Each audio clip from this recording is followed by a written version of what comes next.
Sziasztok! János vagyok, és ez egy újabb videó lesz a YouTube-ra. Azt mondta az autós sámán, hogy a kínai villanyautótól ne fossál már. Hát villanyautóra nincs szükségem, ellentétben vettem egy gamer széket. És ezzel az ócska kis faviccel arra kívánok rávilágítani, hogy nagyon sok kínai termék érkezik, ami nem kap olyan promóciót, mint például az autók. És úgy gondoltam, hogy ezt a széket most bemutatom nektek. Na lássuk, mi lapul a dobozba.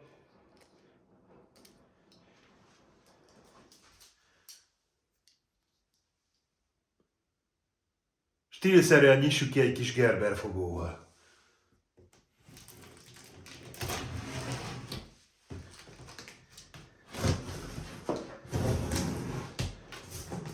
Jól be van csomagolva, nem adja olcsón a bundáját.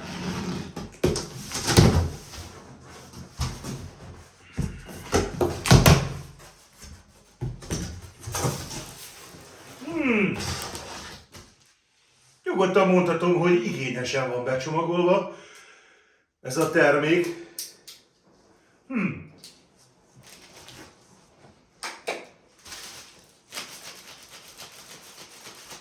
Jó a párna.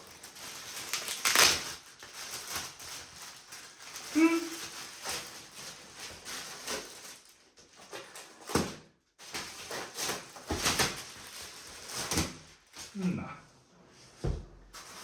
Jöhet a lábikó. Hoppáka. Ha-ha.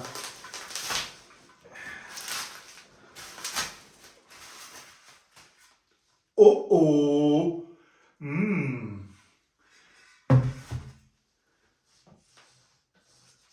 Ez nem műanyag.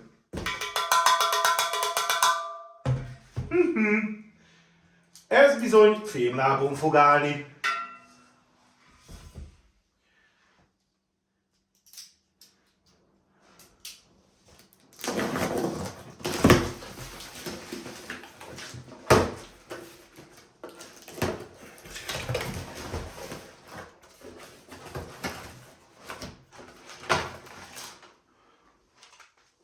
Hoppá!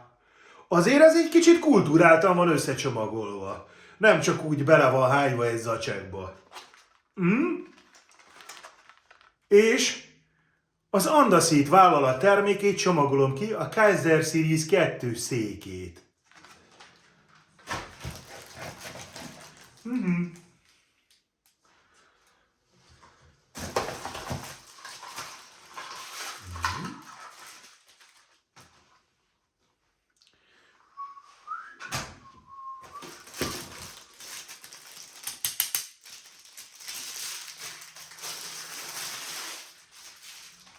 Hát ez sem műanyag.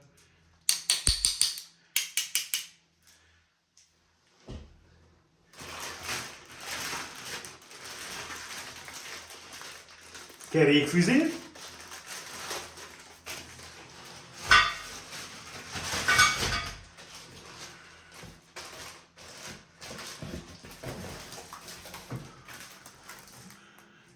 Azért valljuk be őszintén, kultúrált a csomagolása, amivel gondolom az összeszerelés van leírva.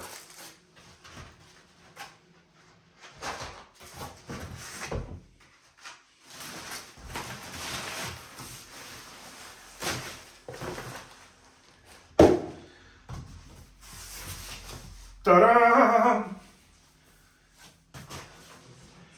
Íme az egyéb alkatrészek, amik itten megérkeztek szépen. Na nézzük, mi van még itt.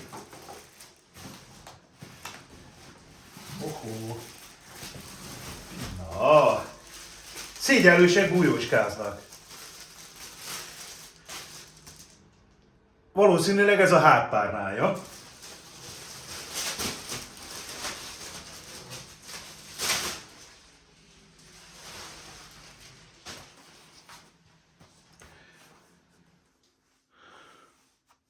Kulturáltan van varva, és ahogy elnézem, gyönyörű szép hímzett felirat díszeleg rajta, és hirdeti, hogy ez már nem az olcsó gagyi kategória.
Hát, így néz ki az ülésznek az alja. Ezzel lesz a csücsükélő.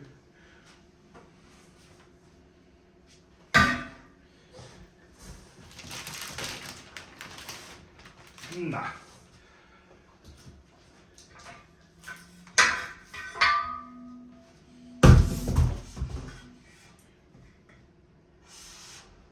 Szokásos kerekek.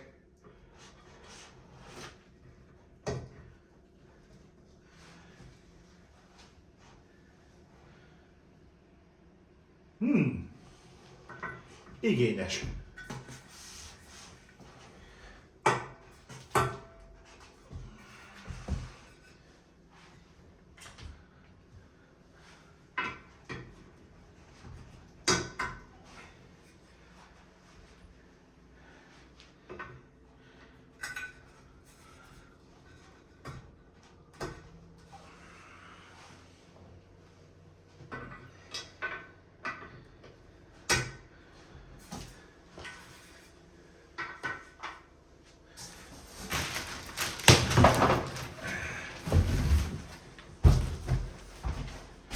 Hatalmas az ülőlap.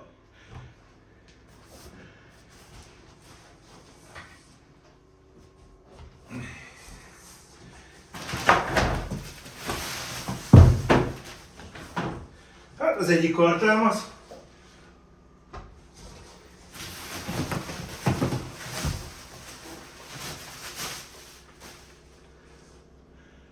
Másik.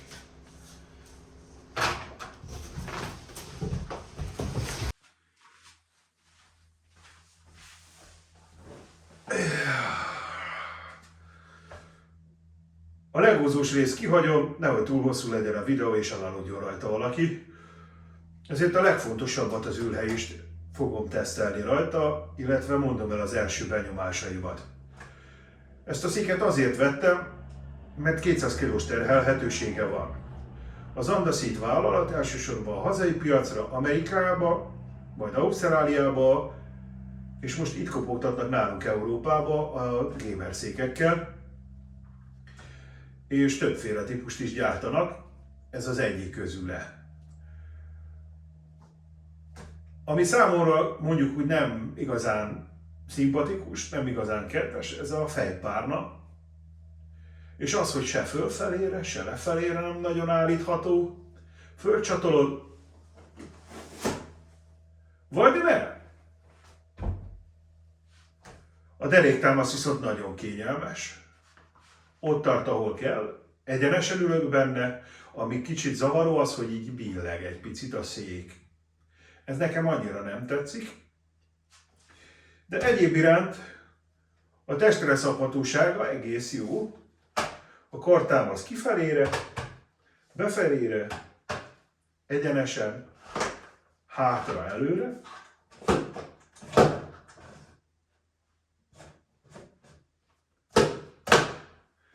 Valamint fölfelé és lefelé is állíthatósággal bír. Bár műanyag, nem a kellemetlen, nem az a kopogós, autós ócska műanyagok közé tartozik. Majd nyáron azért kíváncsi leszek rá, hogy ez mennyire fog izzadni rajta az ember, és hogy akkor mennyire kellemetlen. És hát azt ígéri a gyártó, hogy 200 kilót bír. Én csak 120 kiló vagyok, úgyhogy egy darabig még hiszhatok. És el fogok kényelmesen férni a székbe, mert elég hosszú, elég széles ülőlapot biztosít, mindamellett, hogy a kartámasz alul, a csavaroknál egy 2 centis nútjal van ellátva, így kifelére is kijjebb tolható, mint ahogy nem most van. A gamer székek egyik fontos tulajdonsága nyilvánvalóan, amikor elpáradt az ember, akkor pihenjen egyet. És hát, mint ez is, ugye hátra dönthető. Na de ilyenkor nekem nem kényelmes ez a párna, úgyhogy ezt most ki is veszem. Bármennyire is kényelmes, most nem.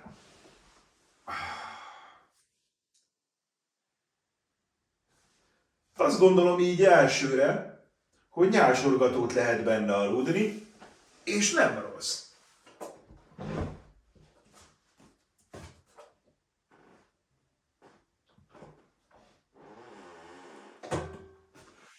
Ami a másik nagy-nagy future, illetve mondjuk ki, hogy az amerikai piacra készültségét mutatja, az a következő.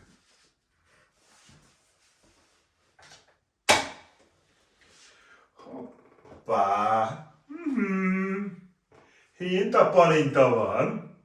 Bizony, így is lehet benne lenni, sőt, ez kényelmes.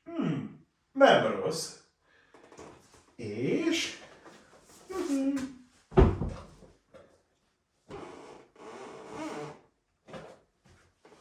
Ó... Jaj.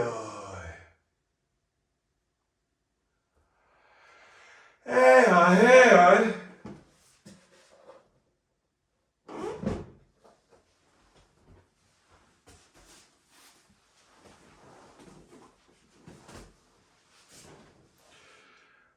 Hát, ebbe a pihenés, a fekvés, az bizony fejedelmi. Már csak az a kérdés, hogy ez hosszú távon tesztelve is valóban kényelmes fog lenni. Úgyhogy azt gondolom, hogy ez a puding próbálja evés tesztet is később el fogom készíteni, és megosztom veletek, milyen mondjuk hosszabb 2-3 órát ülni el székbe, illetve milyen benne aludni. Nekem hogy sikerült ez? Sziasztok! Legyen szép napotok!